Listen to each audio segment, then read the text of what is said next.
नमस्कार दोस्तों, cerebrum classes के मैथ्स क्लास में आपका स्वागत है। इस वीडियो में हम लोग 10 क्वेश्चन सॉल्व करने वाले हैं मैथ्स के। तो चलिए पहले क्वेश्चन से स्टार्ट करते हैं। पहला क्वेश्चन क्या है, in a bag there are 1 rupees 2 rupees and 5 rupees coins whose sum is 420। Question simply क्या बोल रहा है कि एक बैग है जिसमें 1 रुपये 2 रुपये और 5 रुपये के सिक्के हैं, यानी कि 1, 2 और 5 रुपये के सिक्के हैं। ठीक है, हुज सम इज 420, जिसको जोड़ने पर कितना हो रहा है, 420 रुपये हो रहा है। ठीक है, and the ratio of 1, 2 and 5 rupees coin is 8:1:5। और जो अनुपात है 1 रुपये 2 रुपये और 5 रुपये के सिक्कों की वो है 8:1:5। ठीक है, find the number of 5 rupees coin. Question simply क्या बोल रहे हैं कि जो 5 रुपये के सिक्के हैं वो बताना है। ठीक है, तो वैल्यू, ये वैल्यू नहीं दिया है, इस रेशियो क्या बता रहे हैं कि अगर बैग में 8 1 रुपये के सिक्के हैं तो 2 रुपये के सिक्के कितने हैं, 1 है, और 5 रुपये के सिक्के कितने हैं, 5 है। तो इसका वैल्यू हम लोग निकाल लेते हैं। तो 8 को अगर 1 से मल्टीप्लाई करते हैं तो कितना हो जाएगा, 8। ठीक है, 2 को 1 से मल्टीप्लाई करेंगे तो कितना होगा, 2। 5 को 5 से मल्टीप्लाई करेंगे तो कितना होगा, 25। ठीक है, तो ये वैल्यू हम लोग का निकल गया। ठीक है, अब क्या करेंगे, सिंपली कुछ नहीं करना है, इसको सिंपली जोड़ लेंगे हम लोग। 25, 27, 35, यानी कि अगर सबको जोड़ते हैं तो कितना आएगा, 35। अब क्या करना है, 35 को 420 को 35 से डिवाइड कर देना है, यानी कि 420/35। इसको अगर डिवाइड करेंगे 35, 70, 76 से 420, यानी कि 12 टाइम्स ये पूरा कट जाएगा। ठीक है, तो एक जो रेशियो वो कितना रिप्रेजेंट कर रहा है, 12 कॉइन्स को रिप्रेजेंट कर रहा है।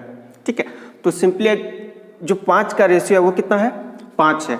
तो 12 और 5 को सिंपली क्या करेंगे, गुना कर देंगे। 12 × 5 12×5 कितना हो जाएगा, 60। तो 60 कॉइन है हम लोग का, 5 रुपये का 60 कॉइन हम लोग के पास है उस बैग में। चलिए अगला क्वेश्चन सॉल्व करते हैं। क्वेश्चन क्या बोल रहा है, if P is 40% less than Q then how much % Q is more than P। Question simply बोल रहा है कि P जो है Q से कितना है, 40% कम है।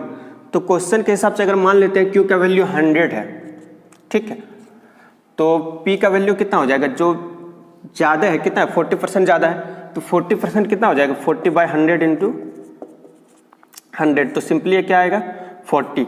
तो यानी कि P जो है Q से 40% कम है, यानी कि सिंपली कितना हो जाएगा, 100 - 40 = 60, यानी कि P का जो वैल्यू है कितना होगा, 60 होगा। ठीक है, अब क्वेश्चन क्या पूछ रहा है, Q P से कितना ज़्यादा होगा। ठीक है, ज़्यादा कितना होगा, 60 ये है, 100 ये है, ज़्यादा कितना हो जाएगा, तो 100 - 60 = 40। Q 40 ज़्यादा है, तो अब इसका परसेंटेज निकालना है। तो परसेंटेज निकालने के लिए क्या करेंगे, 40/60 × 100, तो 2 ये 3 टाइम्स में, यानी कि 200/3। अगर इसको हम लोग पॉइंट में निकाले तो कितना होगा, 6 3 × 18, 6 3 × 18, 6 6 6, ये निकलते रहेगा। ठीक है, इसलिए हम लोग सिंपली इसको क्या करते हैं, 66.66% मान लेते, तो ये हम लोग का आंसर होगा 66.66%। क्वेश्चन सॉल्व करते हैं। क्वेश्चन क्या बोल रहा है, ये can do a piece of work in 6 day, यानी कि ये 6 दिन में कोई काम कर ले रहा है। ठीक है, B can do the same work in 8 days. B उसी काम को कितना दिन में कर सकता है, 8 दिन में। ठीक है, इन हाउ मेनी डेज ये and be together can finish the same work. अगर दोनों एक साथ काम करें तो उस वर्क को, उस काम को कितने समय में वो खत्म कर सकता है। तो इसका अगर हम लोग देखें तो सिंपली इसमें क्या करना है, इसका एलसीएम निकालना है। तो 8 और 6 का एलसीएम क्या हो जाएगा, 6 और 8 का एलसीएम निकालेंगे कितना हो जाएगा, 2 3 4 4 3 × 12 24, यानी कि इसका जो एलसीएम कितना होगा, 24 होगा। ठीक है, अब इसका कैपेसिटी किसका कितना है, तो ये का कैपेसिटी क्या हो जाएगा, तो 24 को 6 से डिवाइड करेंगे तो कितना होगा, 4। ठीक है, और 8 से 24 को डिवाइड करेंगे तो 3, यानी कि एक दिन में जो काम करने की क्षमता इसकी 4 है और इसकी 3 है। ए की 4 है, बी की 3 है। अब क्वेश्चन क्या बोल रहा है कि दोनों एक साथ काम करेगा तो कितना होगा, तो पूरा काम कितना है, 24 है। ठीक है, और एक का कैपेसिटी एक दिन में कितना है, 4 है, और दूसरे का 3 है। तो सिंपली क्या करेंगे, दोनों को जोड़ देंगे, तो 4 और 3 कितना हो जाएगा, 7। 24/7 दिन में वो काम पूरा कर लेगा। ठीक है, चलिए अगला क्वेश्चन सॉल्व कर लेते हैं। क्वेश्चन क्या बोल रहा है, Rajesh goes to office with a speed of 25 km/h and come back home with a speed of 20 km/h। बोल रहा है कि राजेश अपने घर से, ठीक है, ऑफिस जाता है कितना के स्पीड से, 25 किलोमीटर प्रति घंटे की स्पीड से, ठीक है। और बोल रहा है कि 20 किलोमीटर प्रति घंटे की स्पीड से वापस आ जाता है, ठीक। If he completes journey is of 9 hours, find the distance of his office from his home. बोल रहे कि उसको पूरा डिस्टेंस ट्रेवल करने में, यानी कि घर से ऑफिस जाने में और ऑफिस से घर आने में पूरा कितना लगता है, 9 घंटे का समय लगता है, ठीक है। उसका यानी कि ट्रेवल टाइम जो है वो 9 आवर है, ठीक है। अब क्या पूछ रहा है, पूछ रहा है कि जो उसके घर से ऑफिस का डिस्टेंस क्या होगा, ठीक। तो यहाँ पे देखिए 2 अलग अलग स्पीड दिया हुआ है, तो इसके लिए हम लोग क्या करते हैं, एवरेज स्पीड निकालते हैं। तो एवरेज स्पीड निकालने के लिए हम लोग क्या करते हैं, एक फॉर्मूला का यूज़ करते हैं, जो क्या है, एवरेज स्पीड का होता है 2ab bye a plus B, ठीक है। ये क्या होता है, पहला स्पीड, बी क्या होता है, दूसरा स्पीड, ठीक है। तो 2 इंटू ये कितना है, 25 इंटू बी यानी कि 20, ए प्लस बी यानी कि 25 प्लस 20 कितना हो जाएगा, 2 इंटू 25 इंटू 20 बाय 45, ठीक है। 5 5 जा 25, 5 9 जा 45, यानी कि 5 2 जा 10 to 200 by 9 kilometre per hour. ये हम लोग का एवरेज स्पीड है, ठीक है। अब पूछ रहा है कि डिस्टेंस निकालना है, ठीक है। तो डिस्टेंस क्या होता है, स्पीड इंटू टाइम, ठीक है। तो डिस्टेंस हम लोग का कितना है, एक घर से जो ऑफिस जाता है वो यानी कि 1 डी, और ऑफिस से घर वापस आता है वो क्या है, वो भी क्या होगा, डी ही होगा, यानी कि टोटल कितना है 2 डिस्टेंस। तो डिस्टेंस हम लोग का कितना है 2d। डिस्टेंस का फॉर्मूला क्या होता है, d equal to speed into time, ठीक है।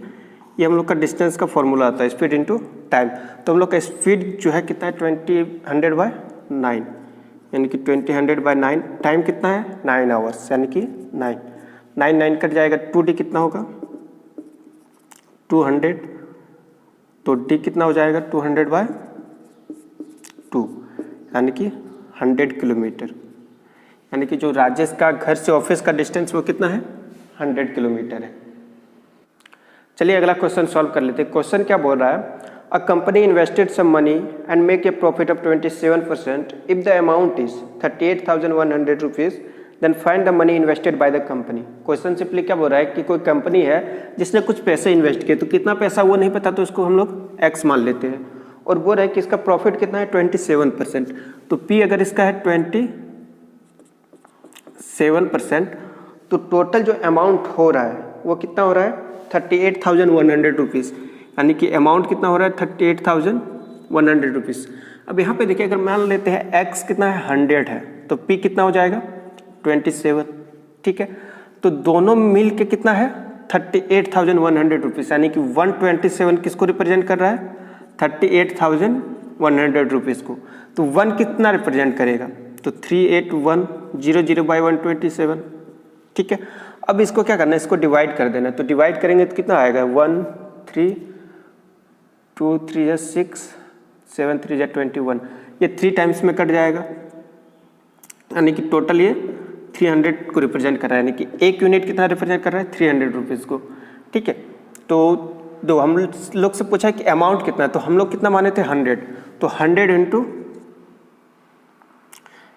कितना हो जाएगा 300 इंटू 100, यानी कि 30,000 रुपीज़ हम लोग का अमाउंट है कंपनी का जो इन्वेस्ट किया था, ठीक है। इसका दूसरा तरीका क्या है कि हम लोग प्रॉफिट को इसको परसेंटेज में निकाल सकते थे, जैसे x प्लस 27% है तो 27% ऑफ x इक्वल टू 38,100, ठीक है। अब इसको आगे निकालते तो क्या होता है x plus 27 by 100 into x equal to 38,100 rupees, ठीक है। फिर इसके बाद क्या करना था 100 का x से लेंगे तो कितना होगा 100x plus 27x bye 100 equal to 38,100, ठीक है। अब इसमें हम लोग जानते हैं इसको जोड़ेंगे कितना होगा 127x बाय 100 इक्वल टू 38,100, ठीक है। अब यहाँ पे देखो ये डिवाइड में होता है तो इक्वल के उधर जाता है क्या मल्टीप्लाई होता है, और ये मल्टीप्लाई में है तो ये डिवाइड हो जाएगा, तो x इक्वल टू क्या हो जाएगा 38,100 इंटू 100 बाय 127, तो सेम वही आएगा जो 127 को 3810 से डिवाइड किए थे तो 300 आया था, तो सेम यहाँ भी आएगा। ठीक है, तो x का वैल्यू कितना हो जाएगा 30,000। किसी भी तरीके से सॉल्व कीजिए, कोई रिजल्ट वही आएगा। ठीक है, अगला क्वेश्चन सॉल्व कर लेते हैं। क्वेश्चन क्या बोल रहा है, Anil, Deepak and Dinesh together can complete a work in 35 days. 3 आदमी है, अनिल, दीपक और दिनेश, तीनों मिलकर किसी भी काम को कितना दिन में कंप्लीट कर रहा है। अनिल, दीपक और दिनेश, ठीक है, तीनों मिलकर किसी काम को 35 दिन में कंप्लीट कर दे रहा है। ठीक, अब क्वेश्चन आगे क्या बोल रहा है, Anil and Dinesh together can complete the same work in 60 days. और अनिल और दिनेश मिलकर उसी काम को कितना दिन में कंप्लीट कर रहा है, 60 दिन में। ठीक है, क्वेश्चन आगे क्या बोल रहा है, in how many days Deepak alone can complete the work. तो पूछ रहा है कि दीपक अगर अकेले काम करेगा, ठीक है, तो वो कितना दिन में उस काम को कंप्लीट कर लेगा। ठीक, तो सबसे पहले क्या करेंगे, इसका रेशियो हम लोग निकाल लेते हैं। ठीक है, एलसीएम इसका निकाल लेते हैं। तो 60 और 35 का एलसीएम कितना हो जाएगा,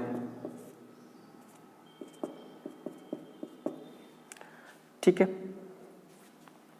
इसका एलसीएम निकालेंगे तो 55 60 6 से 42 420 आएगा। यानी कि टोटल जो काम है वो कितना हम लोग का 420 है। ठीक है, तो इस तीनों का कैपेसिटी कितना है एक साथ काम करने का, तो 420 को 35 से भाग देंगे तो कितना हो जाएगा, तो इसका कितना आएगा 12। ठीक है, यानी कि इसका जो कैपेसिटी है तीनों का कितना है 12 है। वहीं अनिल और दिनेश का कितना हो जाएगा, 60 से भाग देंगे 420 को तो 7। ठीक है, यानी कि अनिल और दिनेश का कैपेसिटी कितना है 7 है, और तीनों का मिलकर कैपेसिटी कितना है 12 है। ठीक है, तो अनिल और दिनेश का जो कैपेसिटी है और अनिल, दीपक और दिनेश का कैपेसिटी दोनों में अगर माइनस कर दें, ठीक है, तो दीपक का कैपेसिटी निकल जाएगा। तो दीपक का जो कैपेसिटी होगा वो कितना होगा 12 - 7 यानी कि 5। ठीक है, ये कैपेसिटी किसका है दीपक का, यानी कि एक दिन में वो 5 काम कर सकता है। तो टोटल कितना है 420 है। ठीक है, तो नंबर ऑफ डेज क्या हो जाएगा, यानी कि जितने दिन में दीपक अकेला उस काम को कर सकता है, तो सिंपली इसमें क्या करना है 420 को 5 से भाग देना है, तो कितना हो जाएगा 40 5 20, यानी कि दीपक अकेले उस काम को 84 दिन में पूरा कर लेगा। ठीक है, ये हम लोग का क्या हो जाएगा आंसर हो जाएगा। चलिए अगला क्वेश्चन सॉल्व कर लेते हैं। क्वेश्चन क्या बोल रहा है, इन 15 मैचेस अ बॉलर टुक 0-3 2-1-5-3 4-5-5 2-0 0-1-2। ठीक है, कोई बॉलर है जिसने 15 मैचों में कुछ इस तरह विकेट लिए हैं। पहला क्या है 0, यानी कि पहला मैच में 0 विकेट लिया है, दूसरा मैच में 3 विकेट लिया है, तीसरा मैच में 2 और चौथा मैच में 1। ठीक है, पांचवें मैच में 5 और छठे मैच में 3 विकेट लिया है। उसके बाद 4-5-5 2-2 4-5-5 2-2 0-0-1-2। तो बोल रहा है कि 15 मैच में कुछ इस तरह विकेट, यानी कि पहले मैच में 0, दूसरा मैच में 3, तीसरा मैच में 2, चौथा मैच में 1, पांचवा मैच में 5, इस तरह करके कुछ विकेट लिया है जो बॉलर था उसने। ठीक है, अब पूछ रहा है उसका मोड, यानी कि उसका बहुलक पूछ रहा है। तो बहुलक सिंपली क्या होता है, इसको या तो हम लोग असेंडिंग और डिसेंडिंग ऑर्डर में अरेंज कर सकते हैं। उसके बाद क्या करते हैं, जो सबसे ज़्यादा होता है वो हम लोग का क्या होता है बहुलक हो जाता है। ठीक है, तो सबसे पहले कितना है 0 3 है, उसके बाद 1 कितना है 2 बार है, फिर 2 कितना है 1 2 3 4 बार है। ठीक है, उसके बाद 3 कितना है 2 बार है, उसके बाद 4 1 बार है, और 5 3 बार है। तो इसमें क्या होता है बहुलक सिंपली क्या होता है, जो सबसे ज़्यादा बार रिपीट क्या हुआ होता है। तो सबसे ज़्यादा ये रिपीट इसमें क्या है 2। तो हम लोग का जो बहुलक क्या हो जाएगा 2, यानी कि मोड जो हम लोग का होगा वो 2 हो जाएगा। इसका आंसर क्या होगा 2। चलिए अगला क्वेश्चन डिस्कस कर लेते हैं। क्वेश्चन क्या बोल रहा है, if the length breadth and height of your room are 21 metre 12 metre and 16 metre, then find the length of the longest rod which could be kept in room. Question simply क्या बोल रहा है, कि एक रूम है जिसकी लंबाई कितना है 21 मीटर, चौड़ाई है 12 मीटर और ऊंचाई है 16 मीटर। ठीक है, तो लंबाई कितना दिया हुआ है 21 मीटर, ठीक है, चौड़ाई कितना दिया हुआ है 12 मीटर और हाइट कितना दिया हुआ है 16 मीटर दिया हुआ है। ठीक है, बोल रहे कि सबसे लंबा रॉड जो उसमें रखा जा सकता है वो क्या होगा। तो हम लोग जानते हैं सबसे लंबा जो होता है किसी भी क्यूबॉइड का वो क्या होता है हम लोग का डायगोनल होता है। ठीक है, तो डायगोनल का फॉर्मूला क्या होता है, diagonal equal to l square plus b square plus h square. ठीक है, लेंथ हम लोग का कितना है 21 मीटर, यानी कि 21 का स्क्वायर, ब्रेथ कितना है 12 मीटर यानी कि 12 का स्क्वायर, हाइट कितना है 16 मीटर यानी कि 16 का स्क्वायर। ठीक है, 21 का कितना हो जाएगा 420, 21 का स्क्वायर कितना हो जाएगा 441, 12 का कितना हो जाएगा 144, 16 का कितना हो जाएगा 160, 256 हो जाएगा। ठीक है, अब क्या करना है इसको जोड़ देना है, तो जोड़ेंगे तो कितना हो जाएगा 6 4 10 11 का 1, ठीक है, 1 5 और 1 6 4 10 4 14 का 4 हाथ मेरा 1 4 5 6 2 8, यानी कि 841 को अगर हम लोग क्यूब रूट स्क्वायर रूट निकालें तो क्या होगा 2 से 4 4, इसको अगर 9 से देते हैं तो 9 से 9 कितना हो जाएगा 9 9 81 का 1 8 9 चौक 36 8 44, यानी कि 29 हम लोग का आएगा ये, यानी कि सबसे लंबा जो रॉड होगा वो कितना होगा 29 मीटर का जो उस रूम में रखा जा सकता है। चलिए अगला क्वेश्चन डिस्कस कर लेते हैं। क्वेश्चन क्या बोल रहा है, after adding a teacher in A group of 22 students the average weight is increased by 1 kg। मतलब बोल रहा है कि 22 स्टूडेंट्स का एक ग्रुप है जिसका एवरेज वेट 1 किलो बढ़ जाता है अगर उसमें किसी एक टीचर को ऐड कर देते हैं तो। If the initial average weight of 22 students is 31 kg then find the weight of the teacher. बोल रहा है कि स्टार्टिंग में जो एवरेज वेट था वो 22 kg था, 31 kg था 22 स्टूडेंट्स के लिए। ठीक है, तो बोल रहा है कि जो टीचर का वेट है वो कितना होगा, तो स्टार्टिंग का जो वेट है तो 22 स्टूडेंट का टोटल वेट कितना हो जाएगा, टोटल वेट जो होगा 22 स्टूडेंट का कितना हो जाएगा 22 इंटू 31। ठीक है, यानी कि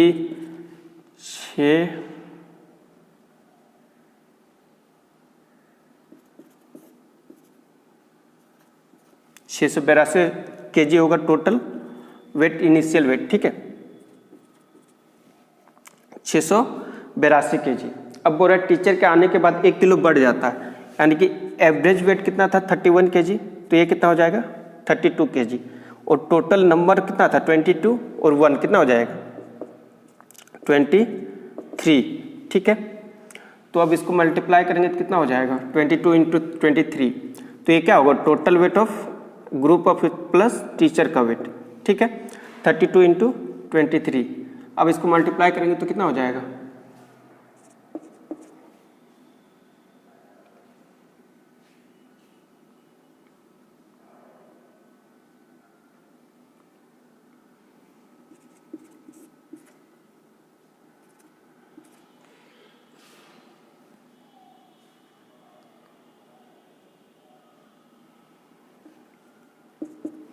736 kg टोटल वेट हो जाएगा।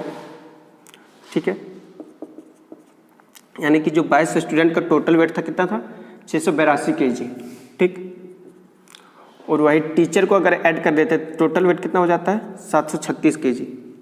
ठीक, तो इसमें क्या करेंगे, टीचर का वेट निकालने के लिए जो टोटल वेट है इसका, यानी कि 736 में 682 को हम लोग माइनस कर देंगे तो क्या होगा टीचर का वेट निकल जाएगा, क्योंकि ये वेट क्या है टोटल वेट जो स्टूडेंट्स का वो और जो टीचर का वेट है उसको ऐड करने पर 736 आ रहा है। तो जो टोटल ग्रुप 22 स्टूडेंट का जो ग्रुप था उसका वेट अगर माइनस कर देंगे टीचर का वेट निकल जाएगा। तो 736 माइनस 682 कितना हो जाएगा 4,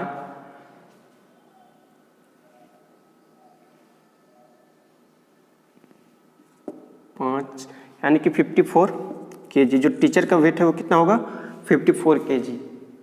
चलिए आखिरी क्वेश्चन डिस्कस कर लेते हैं। क्वेश्चन क्या बोल रहा है, the SI of 9800 is 4704 in 6 year, find the rate of interest. बोल रहा है कि 9800 का प्रिंसिपल है, उस पर 4704 रुपये ब्याज मिलता है 6 साल में। ठीक है, तो पूछ रहा है कि रेट ऑफ इंटरेस्ट क्या है। ठीक, तो प्रिंसिपल क्या है हम लोग का 9800। ठीक है, और हम लोग का जो SI है वो कितना है 4704 रुपये।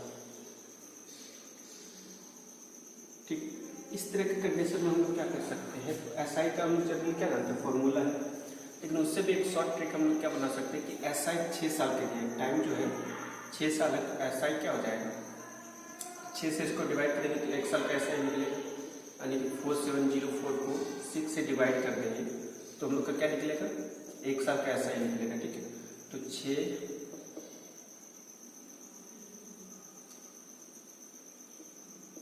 यानी कि 784 रुपये 1 साल का ब्याज होता है। ठीक, अब क्या होगा, जो 1 साल का ब्याज कितना है 784, तो रेट निकालने के लिए सिंपल हम लोग उसमें क्या कर सकते हैं कि 784 बट्टे 9800 को भाग देने के बाद 100 से गुना कर दें, तो ये सिंपल सा तरीका है जिससे हम लोग निकाल सकते हैं। यानी कि जो 1 साल का SI है उसको प्रिंसिपल से डिवाइड करके 100 से मल्टीप्लाई करने के बाद जो रेट ऑफ इंटरेस्ट है वो हम लोग को मिल जाता है।